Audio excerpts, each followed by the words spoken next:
Okay, first question for you today. Here we go. Questions and answers. Questions and answers with Kris Vallotton, everybody. Oh, no, both of us. Oh, here we are. Is how long does healthy prophetic community take to develop, and what should the frequency of training be? Depends on what you call healthy. And, I mean, we're talking about healthy prophetic culture, but the thing is, if you have unhealthy relationships, you have, things that aren't healthy in other places. Obviously, I mean, how do you have a healthy prophetic culture if you don't have a healthy relational culture? That's a good point. All of that, it all fits together. Connects. Yeah. It's like body, soul, and spirit. How can you? Yeah. It's all connected. Yeah, it's all connected. So I would say, but it does take time. It does take time.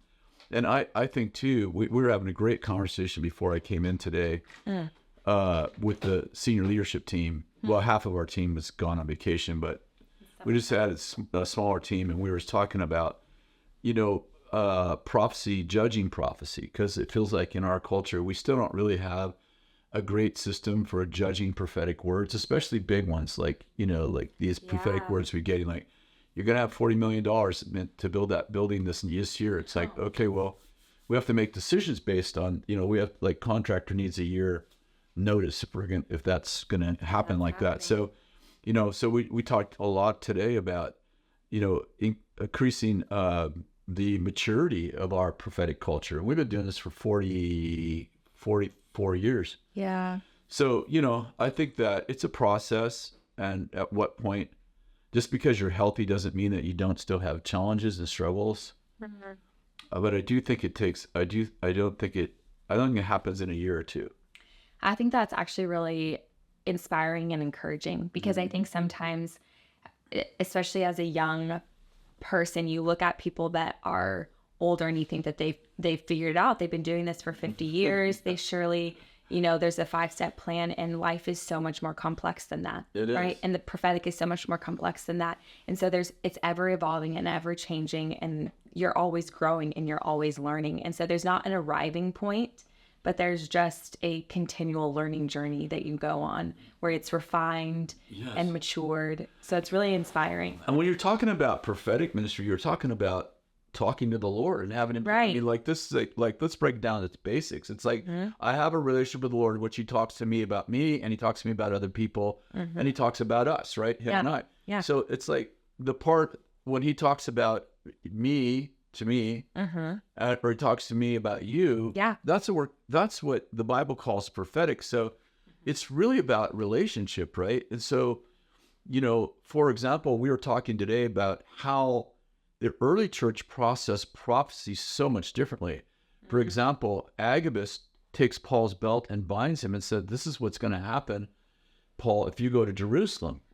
And the whole congregation there, I think it was at Ephesus, goes, don't go. And he's like, I'm ready not just to be, punished, or whatever he said, but to die for Christ.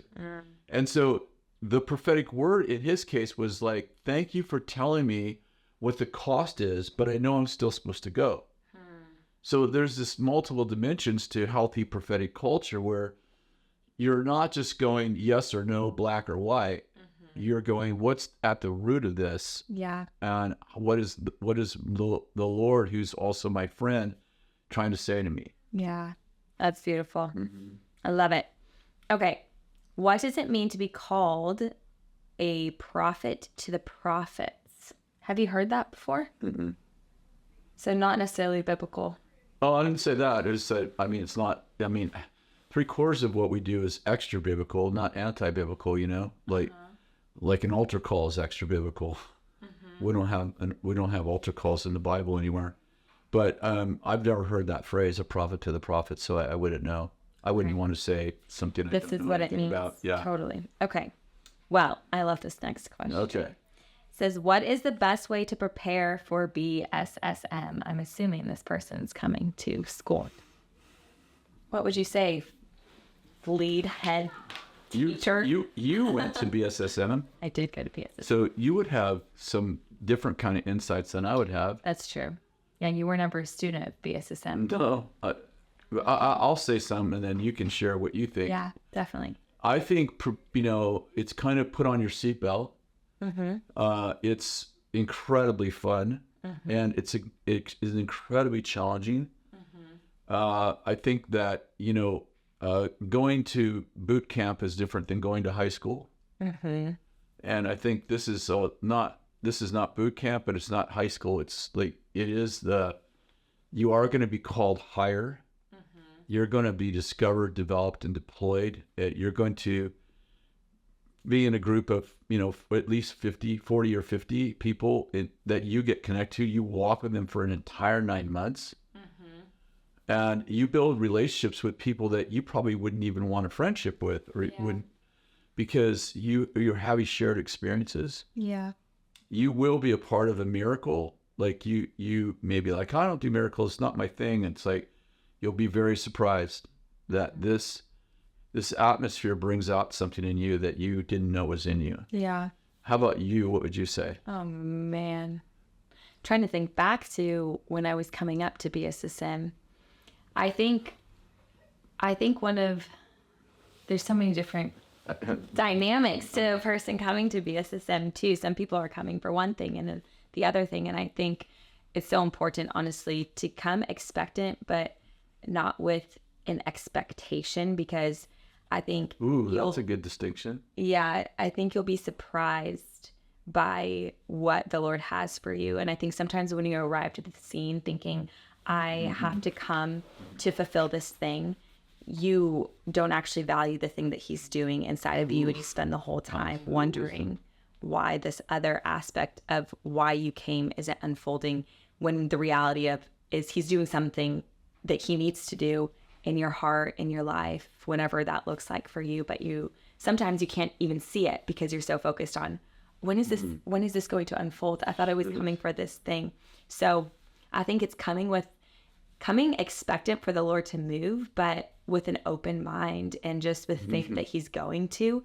He will move and he will change your life. And you're going to be surrounded by people so good that are on fire and that are like-minded. And you're going to create relationships that you'll have for the rest of your life with people that you bond in the fire with. I think that's been one of the biggest blessings of BSSM, is the relationships that I gained from that. So even coming with an open heart to build with people and to build relationship with people. It's one of the best gifts that we have, being in school together with people that are running after the same things as us in such different ways. But yeah, it's beautiful. And I was thinking of the scripture where the Lord said, I want to do more than you ask or think. Yeah. So part of the challenge is that we come with, like what you said, not just expectancy, but expectation. Yeah, we have an expectation. Like, you're going to do this. Like, here's what I'm coming for. And the Lord's, and sometimes the Lord's fulfilling that too. Totally. Often. But it looks different, maybe. It looks different, really? Yeah. And then, but the other thing is, but he wants to do more than you ask. So you've never asked it. And you never thought it. Think or imagine. Yeah. So, how do you prepare for something you never asked or thought for? Because the question is about preparation. Yep. And I think that you said it right. Like, I think come with expectation, come with a humble heart. Ditch your fear. You might be afraid standing in line, but that'll go away really quickly because it's the most loving environment. Yeah, super loving environment where where fun is one of our core values. So it's great. It's a great time. Yeah, I want to go back. Start all over. I'll be attending first year. You could pull your diploma and you can start over. Honestly, I would. Oh my goodness, it's the best. It's the best. Okay, next question. Can God change his idea after he said no to us? This is something I learned in school. How do you see that? I would say, well, we see in the story of Moses, right? Yeah. Where God is frustrated and he's Exodus 32. And he's going to show that to his people. And Moses contends on behalf and God changes his mind. And so, yeah, I think when we see that all throughout scripture, that happens multiple times. Yeah, I think it happened, it happened with Abraham and Lot, of course, in Sodom, but Lord didn't really change his mind, but Abraham thought that he could change his mind. He negotiated with them. Yeah. I think it can happen. I also think that sometimes what we think is God's changed mind is his finally going, okay, I don't think that, I know that's not best. Yeah. But go ahead and do it. And then, you know, you find out why the Father said that wasn't the best for you. Yeah. It's so interesting. I'm reading Samuel right now. Yeah.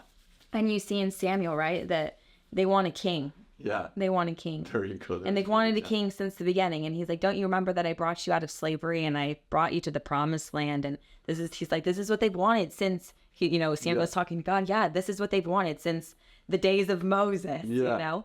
And so eventually he's like, okay, go anoint Saul as king. And Sam's like, what? And then he tells them all that, like, but here's the side effects of having a worldly king. Yep. Mm-hmm. And there you go. I'm saying sometimes God's like, all right, it's kind of like the way we actually shepherd our adult children. It's like, all right, you want to do that?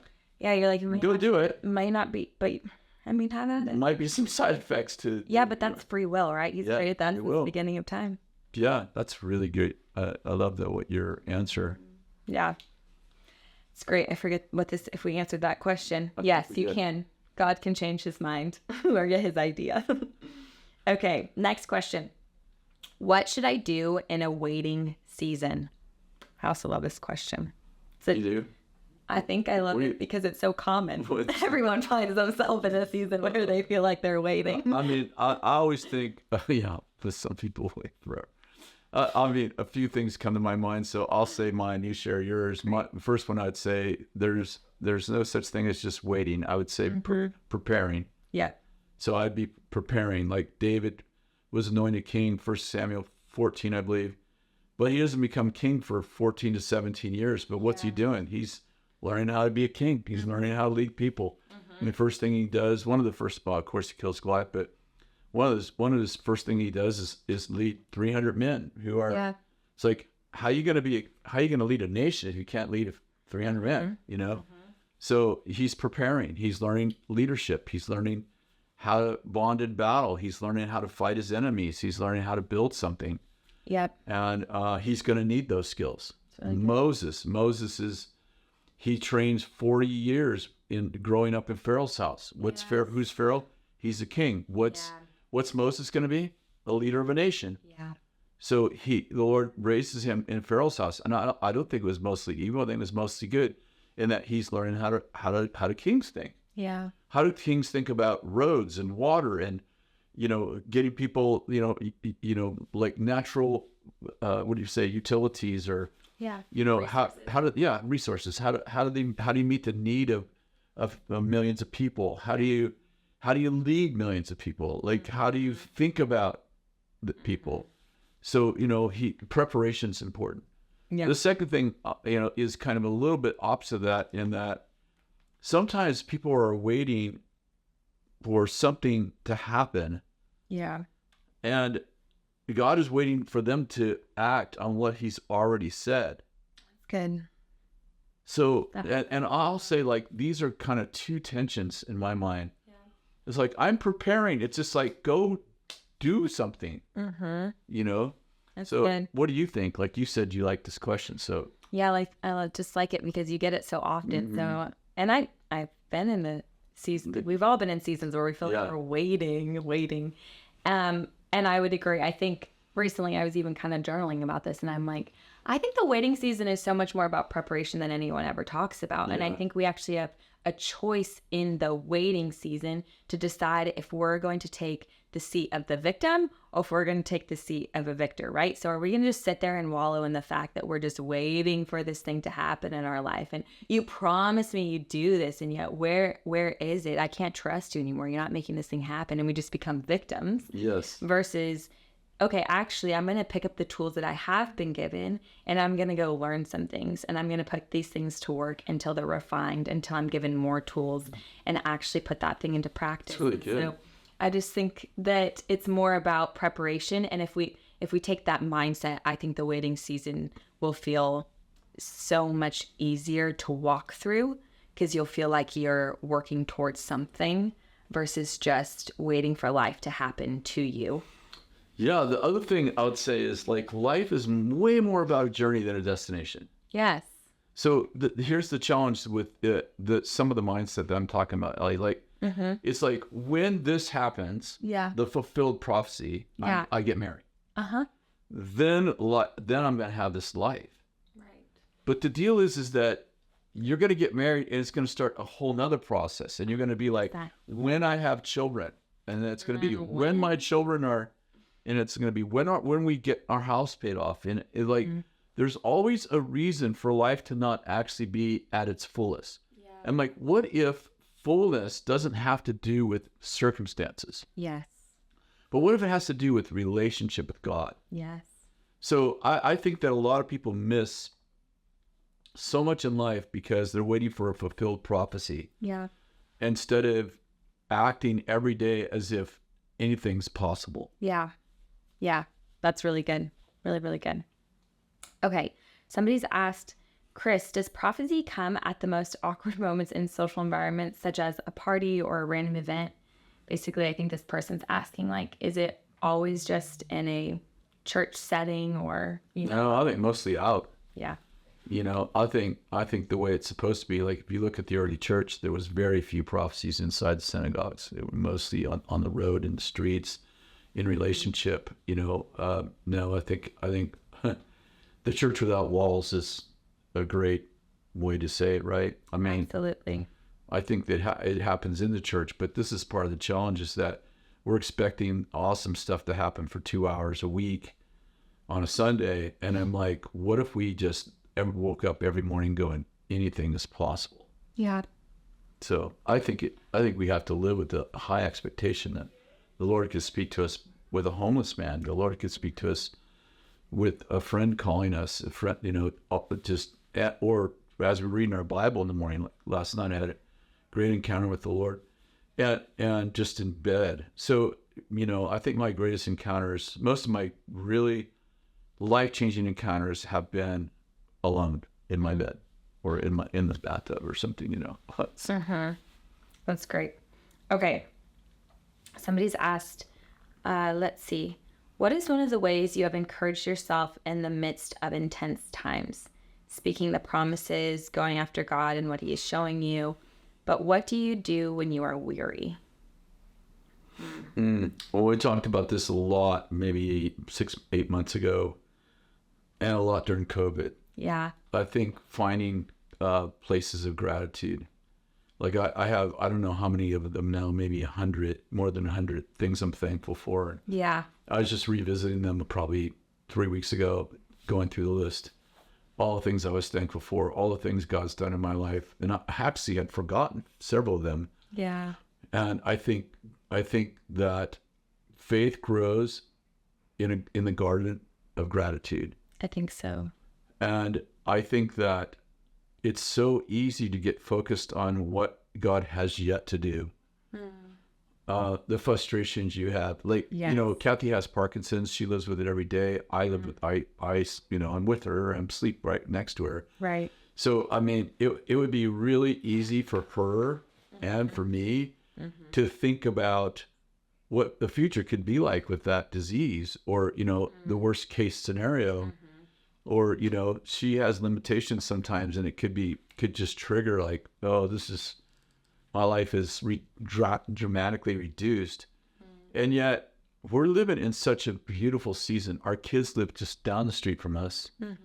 Our two young grandkids, 1 year old and 3 years old, are over our house nearly every day, swimming in the pool or hanging out, watching them grow up. You guys are, you and Elijah are over, a couple times, 3 times a week. It's like we're healthy. We're living full lives. It's like these are the good days. Like, we should fully enjoy these days and not be worried about the future. The future will, as Jesus said, take care of itself. Yeah. It's good. Do you have a different answer to that? No, I think gratitude is a place to go when you're weary. I think also, this is interesting. I was talking to somebody yesterday, and actually I was talking to Jay about this last week, and it's interesting. It keeps coming up in different ways. But I think sometimes when we're growing weary, we're actually growing disappointed, right? We're actually sometimes growing like, I don't know, this isn't what I thought it would be. And I forget who who said this, but they said that disappointment is the soil for success. And when I heard that, I thought, oh, sometimes when we've gotten to a place where we're like, this is not what I thought it'd be, we almost feel like we're failing in a way, or this isn't actually encouraging to me. I'm not feeling super excited about this. Yeah. It's actually a space that is setting you up for success. It's actually a spot where you have the opportunity to grow and to learn and to become an even better version of yourself and be even more refined. And so I think gratitude is a great place to start. I think that whenever I have found myself highly disappointed, it's easy to camp out there versus going, oh man, what actually is really beautiful that's happening in my life. So I think that's a great thing. Sometimes disappointment leads to reappointment, right? Like reappointing a different plan or whatever. Yeah, it's good. That's really good. Okay, we're just about at time, so I'm thinking we can answer one more question. Can I be prophetic without being in the spotlight, working behind the scenes, you know? Being in the spotlight scares me a little. What are your thoughts? Absolutely. 100%. Yeah. Some of the most powerful people were people that didn't have a public platform, even in the Bible. 100%. If you think about Joseph, like we love Joseph of the Old Testament, right? And actually, you could say prophetic ministry working in the workplace. You know, Esther, you know, workplace, you know, her daily life, interacting with God. And most of the prophets had a regular job they were having encounters with the Lord on their jobs, in their place of employment, on their farms, like Amos and Hosea. And then I think it's more prophecy as you go. Yes. I love the questions we're getting today because there's so much, we've so institutionalized relationship with God that people are asking questions that you're like, really, are these really questions? And then you think through it. It's like, the root of these questions is we've institutionalized Christianity. So the questions are about, can you have these encounters and this relationship and these prayers answered outside of the institution? And I'm like, wow, that it says a lot about the people who follow us and the mentality of the day, that we kind of think that Christianity isn't institutionalized to the place where we're asking questions like, can God actually move powerfully outside the 2 hours that I spend in church? And I'm like, I think we're supposed to equip the saints to do the work of service, and that is almost always happening outside of the quote institutionalized church. So, hey, I just want to say, I've been really stirred in my spirit that just to feeling like there's more.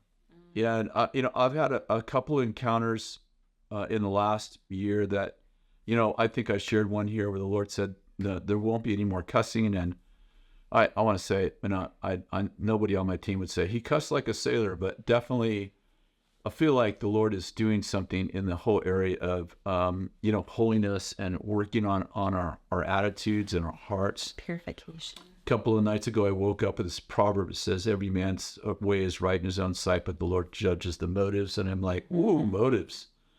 And it's like, I didn't say that. She didn't. You said this to me. It's like, yeah, we're talking about words, but what is the motive here? What's going on here?